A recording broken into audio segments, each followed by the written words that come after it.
정진우설 시작하겠습니다. 저의 파트너 MC 장원 모셨습니다. 어서 네. 오세요. 안녕하세요. 반갑습니다. MC 장원입니다. 날이 덥지요? 네, 많이 덥습니다. 오늘은 좀 약간 좀 누그러진다고 하긴 하는데 어제 네. 진짜 덥더라. 그 체력 관리 잘 하셔야 될 것 같아요. 갑자기 좀 더워지니까 예. 좀 무기력해지고 힘들더라고요. 제가 원래 또 여름에 약하거든요. 네. 그 아스팔트에 붙은 껌 같은 이렇게 흐물대는 존재가 되어버리는데 네. 올 여름 이거 장난 아닐 것 같은데 아, 몇 년 전에 뭐 네. 40도 뭐 올라가고 했던 그 해가 있었잖아요. 네. 그 비스무리한 해가 되는 거 아닐까 싶어서 겁이 나는데요. 겁이. 네. 미리미리 건강 관리 좀 잘 하시기를 바라겠습니다. 그러니까요. 아무튼 우리 촌철님들 건강 관리 잘 하시고 웬만하면 광명 속에서 살지 않으시는 게 좋을 것 같습니다. 그렇죠? 네. 자, 오늘 얘기 한번 시작을 해볼까요? 네. 오늘 할 얘기는 종교 정치가 등장하고 있다.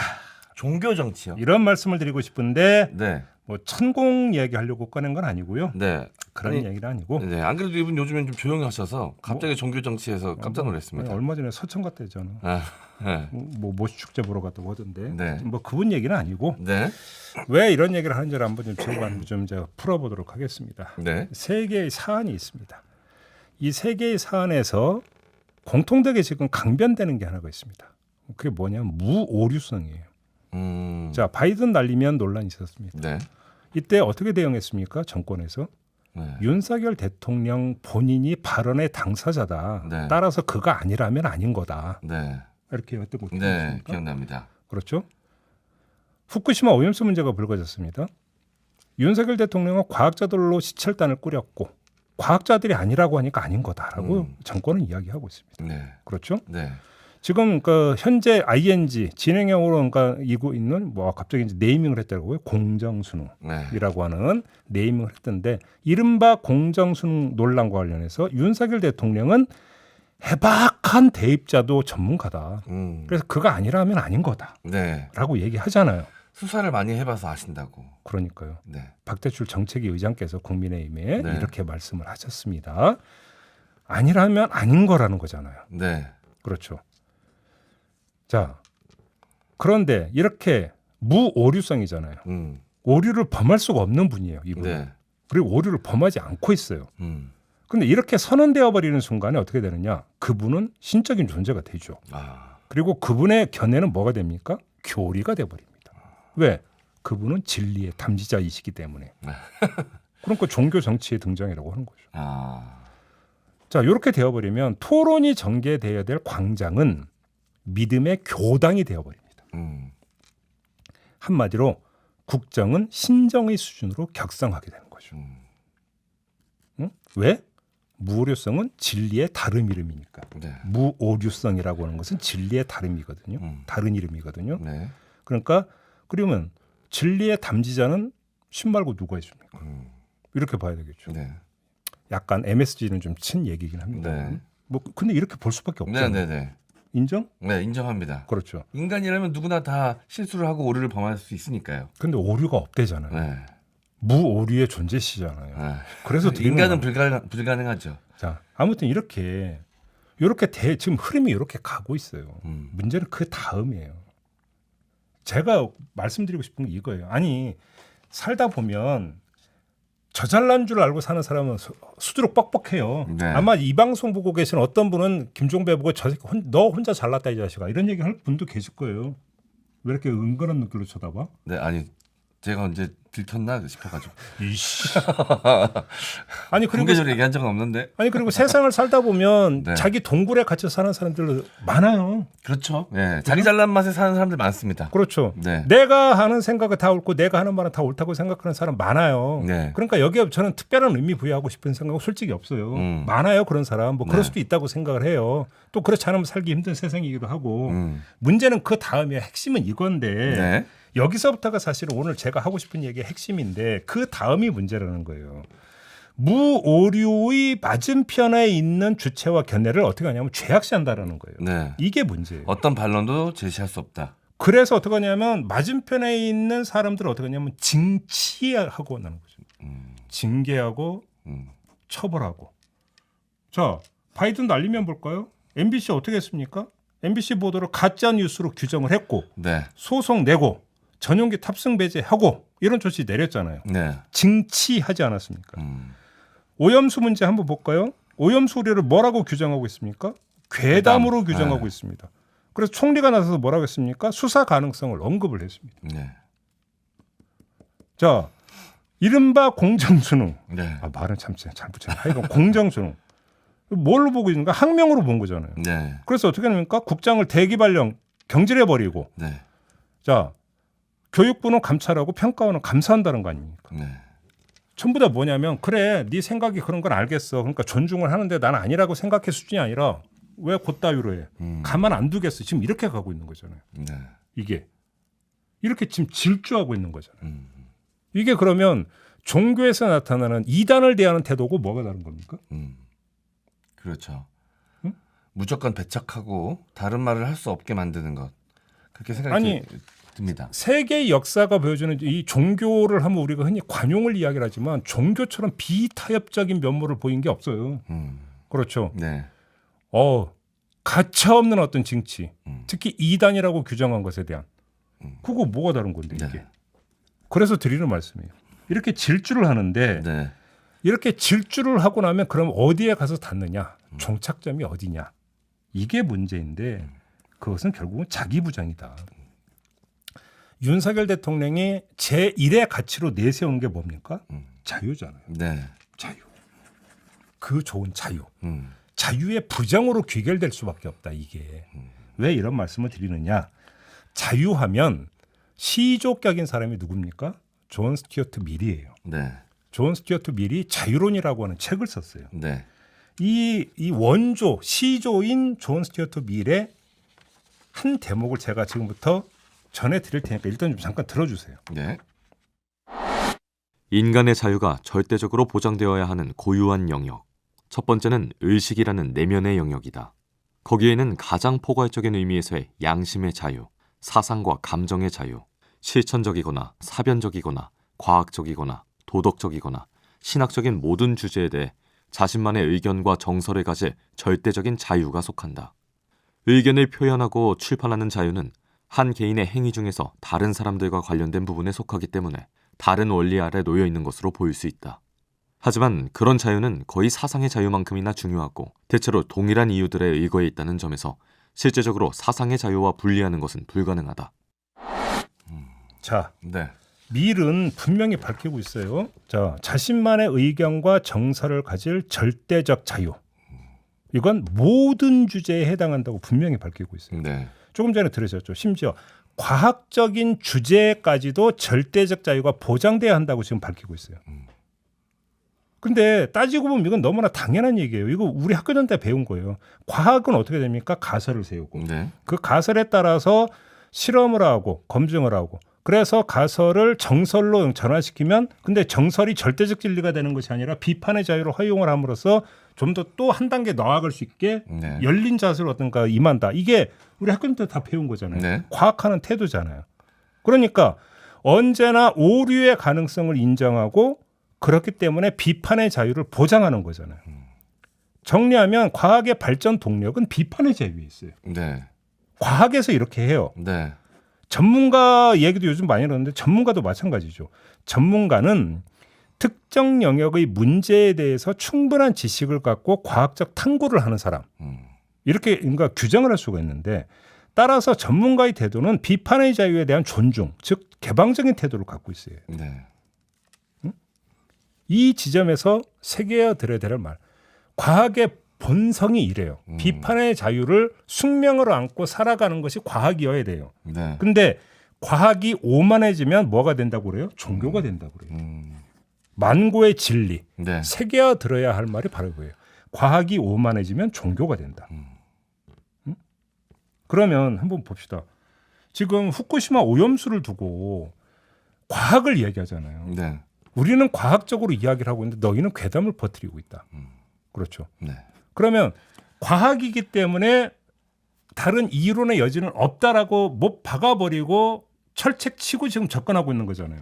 그게 지금 제가 조금 전에 말씀을 드렸던 과학하는 태도하고는 정반대되는 비과학적 태도라는 거예요. 그게. 그래서 과학이 이렇게 이야기했으니까 이것은 무조건 맞다라고 절대화해버리고 절대화해 버린 다음에 거기에 이의를 제기하는 의견과 견해를 괴담으로 규정해 버리고 수사 한 해 만에라는 이야기가 나오니까 그게 뭐가 되는 거예요? 총교가 되는 거죠, 그게. 네. 뭐가 다른 거냐라는 거예요, 이게. 응? 이 점을 말씀을 드리고요. 네. 제가 세 가지 사안을 묶어서 말씀을 드렸는데 좀 갈라야 되는 부분이 있기는 해요. 예를 들어서 바이든 날리면 논란은 이건 사실의 문제죠. 네. 그러니까 실제로 그런 발언이 있었느냐 아니냐의 문제예요. 네. 반면에 오염수나 수능은 사실의 문제가 아니라 예측의 문제예요. 응? 네. 그래서 오염수가 정말 우리 대한민국 국민의 건강에 해를 끼치게 되느냐 안 되느냐. 네. 킬러 문항을 없애면 사교육에 경감이 되느냐 안 되느냐. 네. 그래서 아이들의 어떤 경쟁에 공정성이 부여가 되느냐 안 되느냐라고 하는 예측의 문제예요. 그러니까 오염수나 수능은 엄밀하게 얘기하면 사실의 영역이 아니라 정책의 영역이잖아요. 모든 정책은 일종의 시뮬레이션이에요. 네. 그러니까 어떤 조건에서 어떤 그 정책을 펴면 어떤 결과가 나올 것이라는 예측 게임이죠. 네. 정책은. 네. 그래서 모든 정책이 예측의 영역에 해당되는 문제이기 때문에 모든 정책에는 정답이 없다고 다들 얘기를 해요. 그래서 정책은 항상 찬반이 갈리게 되어 있다고 이야기를 하고 네. 늘 오류 가능성을 안고 있다고 이야기를 해요. 100% 완벽한 정책이란 건 있을 수 없다고 얘기를 해요. 네. 정답은 없다고 하죠. 다만 지향하는 바는 오류의 가능성을 최소화하는 것. 완전히 없애는 게 네. 아니라 최소화하는 것이 정책 수립 단계에서의 목표고 지상 과제다 이렇게 이야기를 하는 거거든요. 네. 그걸 하기 위해서 뭐를 하냐면 시뮬레이션 방법을 많이 쓰는 거죠. 예를 들어서 일부러 연구 용역을 주고 네. 연구 용역을 줘서 특정한 조건에서 이걸 피면 어떻게 되는지 하거나 예를 들어서 어떤 그 실험적으로 제한된 범위 안에서 예비적으로 한번 적용을 해보는 이런 시뮬레이션 방법도 쓰는 거잖아요. 그게 다 왜 그러냐면 예측 게임이기 때문에요. 그렇죠? 네. 정책 영역에 있어서는 그래서 이렇게 하기 때문에 무오류성이라고 하는 것은 성립될 수가 없어요. 정책의 네. 영역에 있어서는. 그 최대치는 오류의 최소화지 무오류가 아니라는 거예요. 그러면 지금 제가 말씀드린 걸 가지고 윤석열 대통령에 한번 연결을 지어봐요. 어제 박대출 국민의힘 정책위 의장이 했다라는 그 말을 제가 그대로 옮겨드리면 이런 거예요. 수십 년간 검찰 생활을 하면서 입시 부정 사건을 수도 없이 다뤘고 특히 조국 일가의 대입 부정 사건 때 수사를 지휘하는 등 대입 제도에 대해서는 누구보다 해박한 전문가라고 평을 했어요. 이런 전제 아래 전문가의 짬밥 그리고 전문가의 감 이거 존중해야 되는 거 아니냐 이런 취지의 주장인 거잖아요. 네? 네. 이건 한마디로 뭡니까? 아 이분은 전문가고 전문가로서 짬밥을 갖고 있고 전문가의 감과 촉이 탁월하니까 믿어야 됩니다, 여러분. 이거잖아요. 네네. 믿습니까? 이 얘기잖아요. 네. 이건 교당에서 하는 얘기예요. 이건 교당에서. 그잖아요. 네. 좀 그렇기도 하고 저는 국민의 한 사람의 입장으로 들었을 때 좀 작은 부분이긴 하지만 나와서 이제 국민이 가장 높은 사람이잖아요. 누구보다 국민은 높을 수 없잖아요. 쓰는 용어 자체가 대통령을 더 높여버리니까 그 부분도 저는 되게 좀 귀에 거슬리더라고요. 이제 압존법이라고 하는 얘기가 있죠. 네. 네. 그 이제 박근혜 전 대통령 때부터 이제 압존법 얘기가 좀 많이 나온 게 있었는데. 네. 근데 이제 보통 이제 종교 단체에서 종교 지도자들이 신을 언급할 때도 그렇게 신은 높이지 않습니까? 이 이야기랑 좀 연결되는 것 같아서 제가 말씀 좀 드려봤습니다. 혹시 그거 기억? 이 청기노스 이 자리에서 네. 오늘 비스무리한 얘기를 제가 전에 한 적이 있었어요. 아. 어떤 경우로 했던 건지 혹시 기억 안 나세요? 왜 북한의 김일성, 김정일, 김정은 3대 이어지는 과정에서 솔방울로 네. 수류탄을 나 만드시고 기억납니다. 낙엽 네. 타고 대동강을 건너시고 하는 이 말도 안 되는 황당무계한 이야기를 왜 늘어놓는가? 네네. 그 이야기를 하면서 정말로 그렇게 믿을 거라고 기대하고 하는 게 아니라 이렇게 말도 안 되는 이야기를 했음에도 불구하고 여기에 상식에 깨서 그게 말이 되는 겁니까라고 하는 것들을 하면은 숙청하기 위해서 네. 충성도를 체크하기 위해서 그 얘기를 하는 것이다라는 얘기 했던 거 기억나십니까? 네네. 뭐가 다른 건데 비슷하지. 그렇지 않습니까? 그렇습니다. 자, 여기까지 이야기하고 따로 떼어서 별도로 하나 검토할 부분이 있어요. 그게 뭐냐면 바이든 날리면 부분은 언론 영역에서 벌어진 일이에요. 그다음에 후쿠시마 오염수가 안전하냐 아니냐라고 하는 것은 시민 영역에서 벌어지는 논쟁이에요. 그렇다고 쳐요. 그래서 이들을 죄악시하는 것은 언론을 죄악시하고 시민의 한 영역을 죄악시하는 것은 당연히 문제다. 하지만 네. 행정 영역에서 벌어진 건 좀 얘기가 다른 거 아니냐라고 이야기할 분들이 계세요. 네. 왜 그러냐면 대통령에게는 국정 철학이라고 하는 게 있는 거다. 그렇기 때문에 대통령이 자신의 국정 철학에 입각해서 그 철학을 구체적인 정책에 녹이는 건 네. 국민들로부터 위임받은 권한의 행사 차원으로 존중돼야 되는 것이다라는 주장이 성립될 수 있어요. 이 주장은 네. 잘못된 주장이 아니에요. 네. 두 번째, 대통령과 공무원의 관계는 상명하복의 관계다. 지시를 내리고 명령, 그러니까 거기에 복종하는 관계에 있는 것인데 만약에 정말로 지시를 이행하지 않았다면 그것에서 경질하는 것은 너무나 당연한 처사다. 이렇게 이야기할 수 있어요. 네. 그렇기 때문에 지금 제가 지금까지 말씀드린 것을 행정 영역에 적용하는 것은 문제가 있다. 이렇게 지적할 목소리가 나올 수 있어요. 네. 맞는 지적이에요. 맞는 지적이지만 다른 측면도 볼 부분이 있다. 요 점을 말씀을 드리고 싶은데 네. 제가 한번 이렇게 예를 들어볼게요. 윤석열 대통령이 검사로서 국정농단 사건 수사를 하면서 네. 가장 많이 전가의 보도처럼 휘둘렀던 게 뭔지 아세요? 직권남용죄였어요. 네. 그랬었죠. 직권남용죄. 네. 직권남용죄라고 하는 것은 뭐냐면 정당한 지휘 계통에 있는 상사가 지휘 계통에 있는 아래의 부하에게 권한을 이용을 해서 근데 권한을 남용해서 네.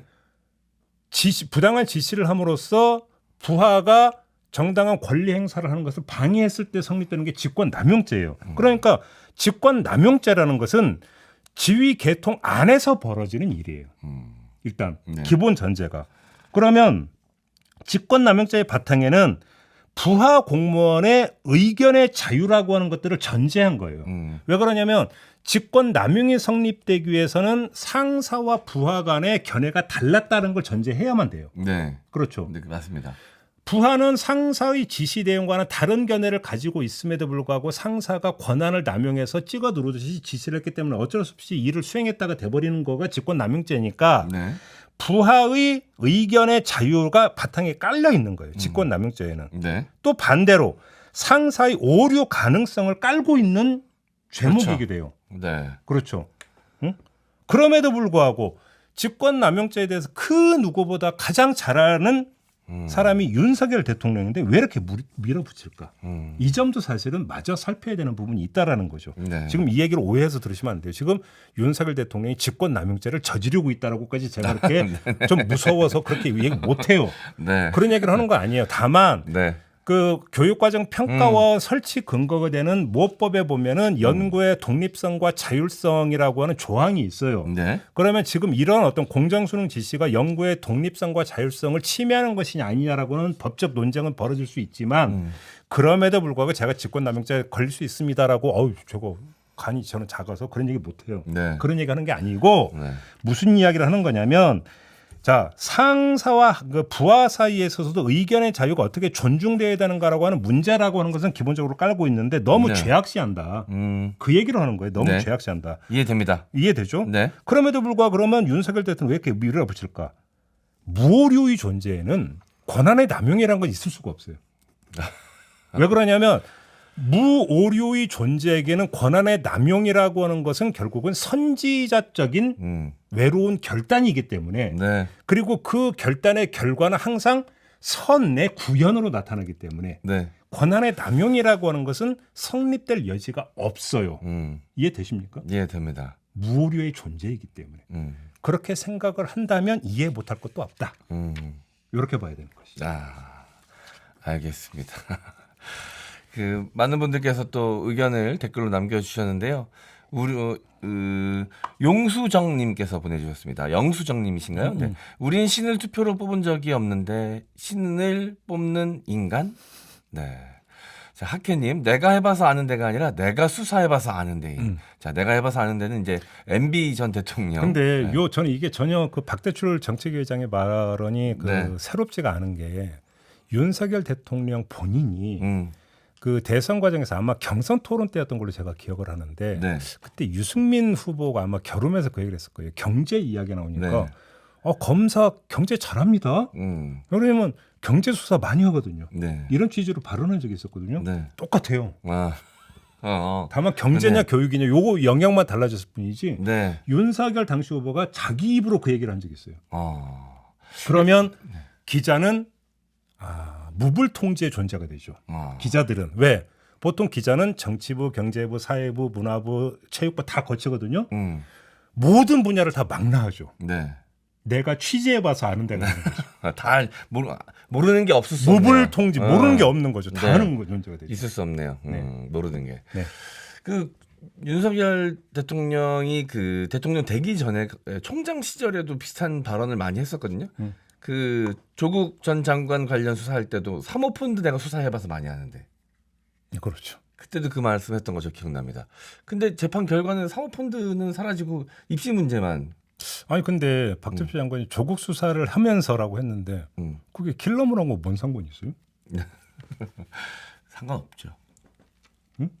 많이 상관없죠. 아니 그 네. 수시로 합격해야 되는 사람인데 정시로 합격했다고 수사한 것도 아니고. 전혀 포인트가 좀 맞지 않았었습니다. 그 발언도. 네. 네. 그리고 수능 이야기는 대입에서 수능이 반영되는 것은 정시에서 반영이 되지 수시에서는. 그런데 조민 씨는 수시 얘기잖아요. 네. 네, 넘어갑시다. 그런 좀 짜잘한 거 빼고 넘어갑시다. 네. 짜잘하지 않은 것 같은데요. 입시에 있어서 굉장히 그게 중요한 문제입니다. 아니 내가 해봐서 아는데라고 이미 철석까지 믿고 있는데요. 짜잘한 네. 거지 지금. 정시하고 수시 차이가 어떻게 짜잘합니까? 그 말씀은 제가 받아들일 수가 없습니다. 저한테 왜 저러세요? 지금 수능을 준비하는 수많은 수험생들이 들으시면 깜짝 놀랄 얘기라서 제가 그냥 넘어갈 수가 없습니다. 그거는. 알았어요. 수정할게요. 네. 제 조카들 중에도 지금 수능 준비하는 친구들이 있는데 정책 관련해서 특히나 대통령이 입에서 나오는 한마디라면 그 촌각을 곤두세우고 들을 수밖에 없거든요. 근데 설마 올해 수능을 준비한 학생들은 설마 뭐가 변할 거라는 상상조차 못했을 겁니다. 왜냐하면 이제 몇 달 남지 않았으니까요. 그런데 다른 사람도 아니고 대통령의 입을 통해서 뭔가 수능에 변화가 생길 거라는 얘기가 나오면 아마 굉장히 혼란스러워서 공부가 제대로 안 될 수도 있을 것 같다는 걱정도 들거든요. 이제 그런 타이밍 문제도 제기가 되죠. 타이밍. 아니 저는 아까 JB타임즈에서 얘기했기 때문에 여기서는 이야기 안 하려고 했는데 네. 그 공교육 과정 안에서 출제를 하라는 얘기는 저는 얼마든지 할 수 있는 얘기라고 생각을 해요. 그리고 사실 교육에서 그런 얘기도 많이 있어요. 네. 예를 들어서 그러니까 모 대학 예를 들어서 논술 시험을 보는데 논술 주제가 뭐 수학 벡터 문제였어요. 네. 수학 벡터 문제를 가지고 논술 어떤 주제를 내면서 이걸 논술을 풀어라. 그럼 그게 수학 시험입니까? 논술 시험입니까? 예를 들어서. 그리고 그런 점에서 공교육 과정 안에서 출제를 해야 된다는 얘기는 저는 얼마든지 할 수 있는 이야기라고 생각을 해요. 그런데 여기서 이제 디테일하게 들어가면 여러 가지 점에서 이제 걸리는 게 있어요. 그러면 킬러 문항이라고 하는 게 예를 들어서 이런 거고 있거든요. 어떤 특정한 단어가 공교육 과정에는 나오지 않아요. 네. 그런데 그게 이 문제에 들어가 있으면 그건 그러면 공교육 과정 바뀌냐 아니냐라고 하는 논쟁이 벌어질 수가 있는 거죠. 근데 이게 되게 그러니까 디테일에 들어가면 문제가 되는 게 언어 영역에서 재고자 하는 것은 언어 추리력이에요. 측정하고 중에 하나가 언어 추리력의 기본이 뭐냐면요. 내가 이 단어를 처음 보는 단어고 단어의 뜻을 모르지만 문맥으로 해석할 수 있는 능력이 있느냐 없느냐를 재는 게 언어 추리력 중에 하나예요. 네네. 그러면 이 단어가 교과서에 안 나오는 단어가 문제에 그럼 예를 들어서 나왔다. 그러니까 최소한 단순해서 쉬운 거 예를 하나 들은 건데 그러면 그거는 교육과정 바뀌냐 아니냐. 여기까지 나올 수 있는 거죠. 네네. 그런데 언어 추리력 측정이라고 하는 그 취지에서 입각한다면 설령 교과서 밖에 있더라도 추리력을 재기 위해서는 오히려 생경한 단어를 제시를 해야 되는 부분이 있다면 있을 수 있는 얘기다가 되는 거죠. 이것이. 네네. 그렇기 때문에 이렇게 단순하게 접근할 수 있는 성질의 문제는 아니라는 거예요. 그런 점에서. 네. 알겠습니다. 제가 대학교 다닐 때 제가 영문과여서 영어 과외를 했었던 적이 있는데 지금 본인이 선생님으로 네. 그 학생은 그다음에 어떻게 됐어요? 그 학생과 학부모님께 지금 생각하니까 너무 죄송한데 그 친구가 이제 성적이 좀 많이 낮아서 제가 쓴 방법이 그러면 교과서를 통으로 달달 외워라. 한번 외워보자. 그러면 70점은 맞는다. 그래서 달달 외웠거든요. 진짜 같이 저도 외웠습니다. 그랬더니 진짜 78점 나오더라고요. 근데 그건 이제 내신에서는 가능한 얘기거든요. 오. 교과서 내에서 출제가 되고 선생님들이 직접 문제를 내시니까.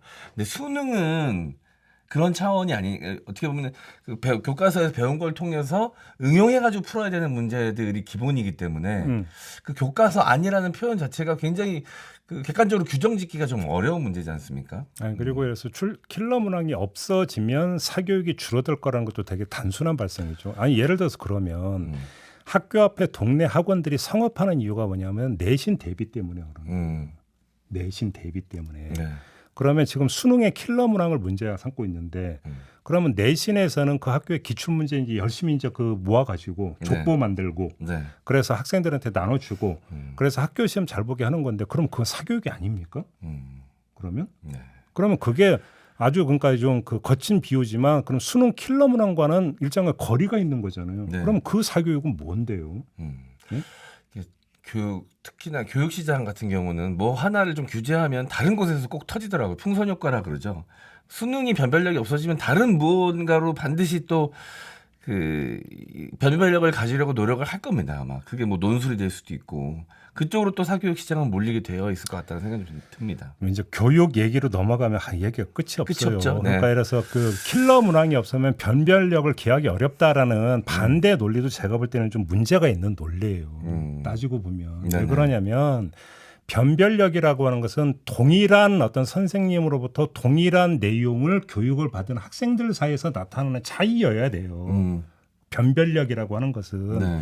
근데 킬러 문항이라고 하는 것은 동일한 선생님에서 받은 동일한 교육 내용이 아니잖아요. 근데 그걸로 가지고 변별력을 기해야 된다면 그거는 그런 공교육 과정 아니라고 하는 부분에 있어서 일정하게 거리가 있는 얘기는 맞아요. 그게. 그런 점에서 그러니까 뭐 지금 사교육 쪽에서 나오는 것처럼 그러면 변별력 어떻게 기할 건데라는 얘기도 제가 볼 때는 그것도 그러니까 그렇게 그 꼭 옳은 얘기고 온당한 얘기라고 저는 생각하지 않아요. 개인적으로. 네네네.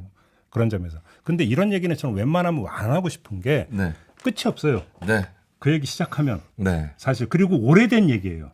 새로 나온 얘기도 아니고 중요한 것은 이 문제를 대하는 태도, 접근하는 태도의 문제가 근본이다. 왜 죄악시하느냐라는 거죠. 네. 제가 드리고 싶은 말씀. 알겠습니다. 사실 대통령께서 시험을 많이 보신 건 사실이거든요.